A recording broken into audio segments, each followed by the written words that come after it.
네, 오늘 장선 전략 시간입니다. 어제 코스피가 간신히 강보합으로 돌아서면서 마무리를 지었고 코스닥은 또 한 번 추가 하락세를 면치 못했습니다. 투자 심리가 상당히 위축되어 있는 상황인데요. 시장 변동성이 확대되고 있는데 풀어볼 만한 요인들이 없는지 확인을 하면서 전략을 세워보도록 하겠습니다. 지니어스 클럽의 박정석 대표, 김종효 위원과 함께합니다. 안녕하십니까? 네, 외국인의 매도 포지션은 여전합니다. 그런데 다시 연기금이 구원투수로 나서주면서 코스피가 그나마 목숨을 구제했다라고 관이 아닐 텐데요. 그런데 코스닥은 여전히 맥을 못 추고 있습니다. 시장 어떻게 보시나요? 예, 어제 그리고 지난 그 월요일 그 이틀 동안 이제 중국발 악재가 이제 좀 더 영향을 미치면서 좀 시장에 그 압박을 가하는 요인으로 작용을 했었고요. 어제 시장이 반등을 주고 코스닥 시장 낙폭이 좀 줄어들긴 했지만은 상승 종목보다는 하락 종목이 압도적으로 이제 많았었기 때문에 이 체감적인 지수라고 하는 부분들은 굉장히 크게 좀 떨어질 수밖에 없는 상황이었었습니다. 자, 중심에는 여러 가지 요인들이 있었었죠. 수급적인 측면 속에서는 역시 그 외국인들의 매도가 계속 진행이 될 수밖에 없었었고, 외국인들의 이제 매도라고 하는 부분들은 이제 그동안 그 환율의 그 상승이라고 하는 부분들 속에서 환차손을 이제 입지 않을 거라는 이런 우려감들, 여러 가지 요인들의 그 외국인들의 이제 매도를 갖다가 이제 그 계속적으로 이제 이렇게 왔었었는데, 제가 볼 때는 외국인들의 매도가 이제 어느 정도는 진정될 수 있는 이제 그런 국면에 이제 오지 않았는가라는 생각이 듭니다. 우리나라뿐만 아니라 글로벌 전체적인 어떤 그 시장에서 특히 그 신흥국에서는 외국인들의 그 이탈 매도 부분들이 진행이 되어 왔었었는데, 이제 또 달러화의 어떤 그 강세라고 했었던 부분들, 이런 부분들이 지금 이제 진행되고 있는 미국의 그 FOMC 회의를 기점으로 해서 어느 정도는 이제 반전을 이제 모색할 가능성이 높다라고 하는 부분들이 있고요. 따라서 이제 환율이 어느 정도는 안정화되면서 외국인들의 이제 매도도 어느 정도 진정될 수 있는 부분들이기 때문에 수급적인 측면에 있어서도 이제는 좀 이전보다는 최근보다는 그래도 한결 좀 나은 어떤 수급의 어떤 그 형태들이 지금 만들어지지 않겠는가라고 좀 말씀을 좀 드리도록 하겠습니다. 자, 그렇다고 했을 때 지금 어제 그리고 지난 월요일 같은 경우에도 이번 주 들어서 코스닥 시장보다는 코스피 시장이 좀 상대적으로 지수상으로 봤을 때는 강한 모습을 보여주었었는데요.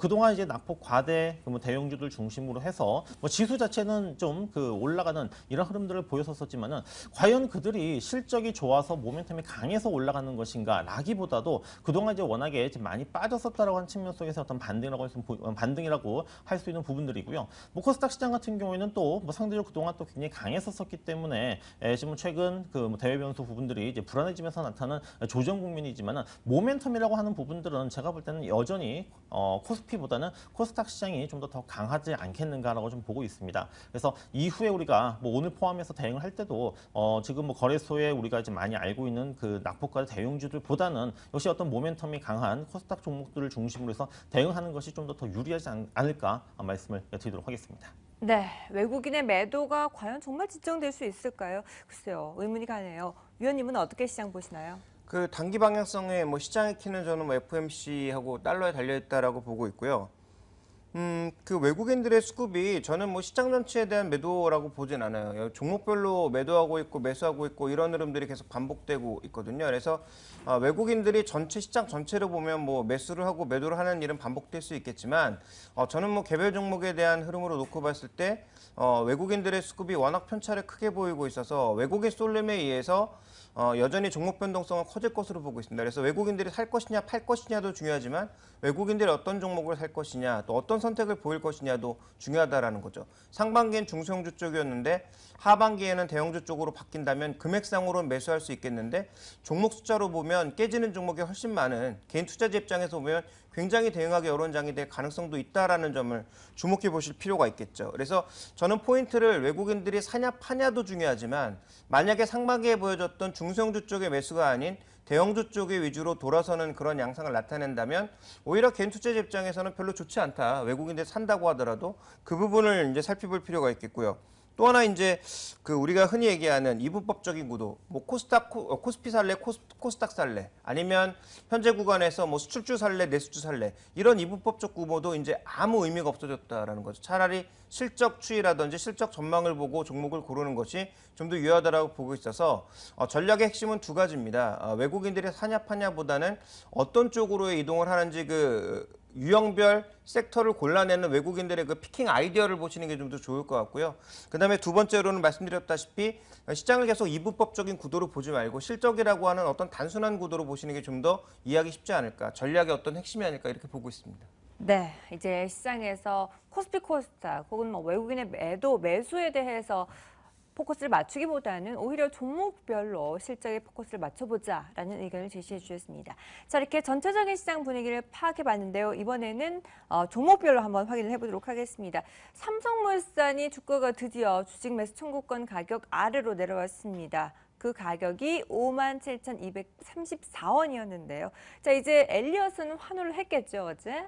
다시 한번 추가 하락을 대비해야 될까요? 어떻게 보시나요? 예, 뭐 삼성물산 뭐 그 주식 매수 청구권 그 가격 이제 이하로 뭐 내려간다라고 했을 경우에는 뭐 합병 비용이 뭐 증가하게 되기 때문에 뭐 다른 그 합병 이러한 그 사례를 봤을 때는 합병 자체가 이제 무산되지 않을까 뭐 이런 그 우려감들 부분들이 이제 반영될 수 있는 부분들인데요. 뭐 그렇지만 뭐 많이 이제 뭐 분석들 어떤 그 기사글들 뭐 나와 있었지만은 이런 부분들보다 최근에 어떤 주가의 조정은 합병 이슈보다는 좀 전체적인 그 시장 리스크에 좀 더 좀 영향을 받았던 부분들이 아닌가라는 생각이 듭니다. 뭐 최근에 뭐 시장이 뭐 굉장히 좋지 않았었고, 뭐 특히 뭐 삼성물산이 뭐 지금 시장에 이제 포함되어 있는 뭐 건설 업종 같은 경우에도 뭐 최근 뭐 주가의 어떤 그 흐름들이 굉장히 좋지 않았었기 때문에 이 부분에 좀 더 영향을 좀 받았다는 생각이 들고요. 합병이라고 하는 이러한 그 이슈에 뭐 국한되어서 뭐 얘기를 해 본다면은 그 삼성물산과 이 제일모직의 합병이라고 하는 부분들은 삼성그룹 어떤 지배구조의 어떤 개편 과정 속에서의 어떤 가장 큰 핵심 이슈이기 때문에 이것이 뭐 무산되거나 뭐 깨지거나 뭐 변경될 가능성은 전 적다라고 보고 있습니다. 그래서 합병이라고 하는 부분들은 뭐 이후에 좀 계속적으로 좀 그 진행이 될 것으로 보이지만은 여전히 어떤 전체적인 시장에 좀 영향을 좀 받을 수 있는 부분들이기 때문에 뭐 시장이라고 하는 부분들이 뭐 계속적으로 떨어진다면은 뭐 삼성물산도 역시 주가 역시 마찬가지로 그 영향을 받겠지만은 그보다는 뭐 현재 어떤 그 가격대 또 뭐 올해 들어서의 어떤 그 주가의 움직임 봤을 때는 5만 원대 초반에서는 뭐 충분히 주가가 지지를 받고 반등을 줄 수 있다고 하는 측면 속에서 5만 원대 초반까지 만약 내려왔을 경우에는 긍정적 관점에서 좀 접근해야 되지 않겠는가라고 보고 있습니다. 네, 5만 원대 초반까지 내려오면 오히려 다시 한 번 더 긍정적인 관점에서 바라보자라고 의견을 제시해 주셨습니다. 그럼에도 불구하고 합병은 강력하게 또 진행이 되겠죠. 위원님은 어떻게 보시나요? 일단 이렇게 봐야 될 것 같습니다. 장기적으로 봤을 땐 저는 뭐 이 종목에 대해서 매수 의견 여전히 가지고 있는데요. 다만 어저께 이 공시 내용을 보시면 굉장히 좀 뒤가 구린 그런 공시가 나왔다라는 거죠. 지금 공사수주 얘기가 나왔습니다. 주가가 그것도 내려가는 과정에서 그것도 정확하게 매수 청구가를 하회하는 과정에서 뉴스가 나왔다라는 거죠. 네. 물론 회사 입장에서는 오늘 체결이 됐으니까 당연히 오늘 나온 거다 뭐 이렇게 얘기할 수 있겠습니다만 그거를 이제 고지고대로 믿을 사람이 누가 있겠습니까? 딱 매수 청구가 깨지니까 뭔가 호재가 될 만한 그런 수주 소식이 덜컥 나왔거든요. 뭔가 굉장히 냄새가 난다라는 거죠. 그렇다면 어쨌든 주가를 방어하고자 하는 그런 의지는 삼성그룹 쪽에서 굉장히 많이 보여주고 있다. 그래서 합병이 무산되지 않기 위한 그런 노력들은 앞으로도 무언가 좀 이어지지 않을까 이렇게 좀 보여지고 있고요. 그래서 만약에 추가적으로 주가가 더 밀리게 된다면 뭐 다른 공식까지 동원해서라도 뭔가 지켜내겠다. 지금 이재용 부회장으로 넘어가는 이 승계 과정을 스무스하게 진행하겠다라는 그런 강력한 의지를 저는 내보인 게 아닌가라고 판단하고 있어서 어쨌든 말씀해 주셨다시피 뭐 추가적인 주가 하락 과정은 그렇게 크지 않을 걸로 보고 있습니다. 그래서 저는 장기적으로 사야 되는 종목이라고 보고 있지만 어쨌든 뭐 도덕성 측면에서는 뭔가 좀 뒤가 구려 보이는 그런 상황이긴 한데 우리가 어차피 투자를 하는 것이니까 투자 입장에서는 뭐 현재 가격대에서 추가적으로 내려가긴 뭐 저는 그렇게 쉽지 않다. 오히려 내려간다면 사야 되는 입장이다. 이렇게 보고 있습니다. 네, 멀리 내다봤을 때는 그래도 아직까지 살만하다라고 평가를 해주셨습니다.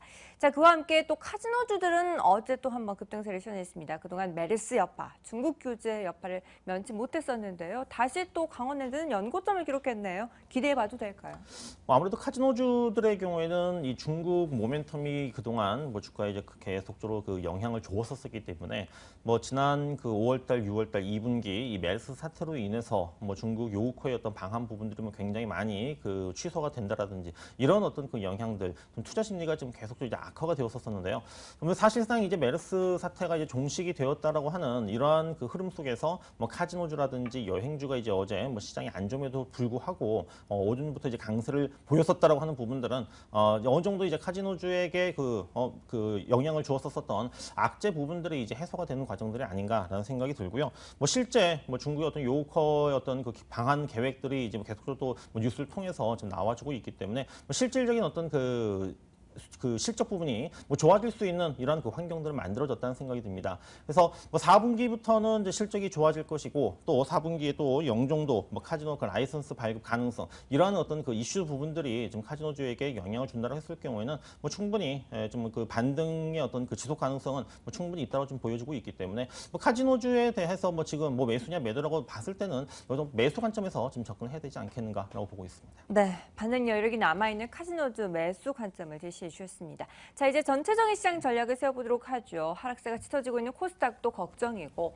외국인의 매도 포지션도 문제가 되고 있습니다. 어떻게 시장 대응하면 좋을까요? 예, 저는 뭐 시장에 대해서 지금 어느 정도는 이제 그 시장의 변곡점은 좀 이제 그 만들어가고 있는 것이 아닌가. 앞서 말씀을 드렸던 대로 미국의 FOMC 회의를 기점으로 해서 뭐 달러의 추이라든지 이런 부분들이 어떤 그 바뀔 가능성이 뭐 굉장히 좀 높다고 보고 있기 때문에 시장을 긍정적으로 본다라고 했을 경우에는 뭐 증권주 정도를 투자했을 때는 뭐 무난한 어떤 그 수익률을 올리지 않겠는가라는 생각이 들고요. 뭐 이 증권주들 중에서는 뭐 골든브리지 증권을 갖다가 좀 말씀을 드리고 싶은데 골든브리지 증권 같은 경우에는 그 한국거래소 KRX가 상장했을 때 시가총액에 비해서는 그 보유하고 있는 지분들이 다른 증권사들보다는 굉장히 좀 많이 있습니다. 그래서 우선적인 어떤 그 수혜를 입을 수 있는 골든브리지 증권 오늘 관심주로 말씀을 드리도록 하겠습니다. 네, 알겠습니다. 지수가 다시 상승할 경우에 관심이 주목되는 골든브리지 증권을 유망주로 꼽아주셨습니다.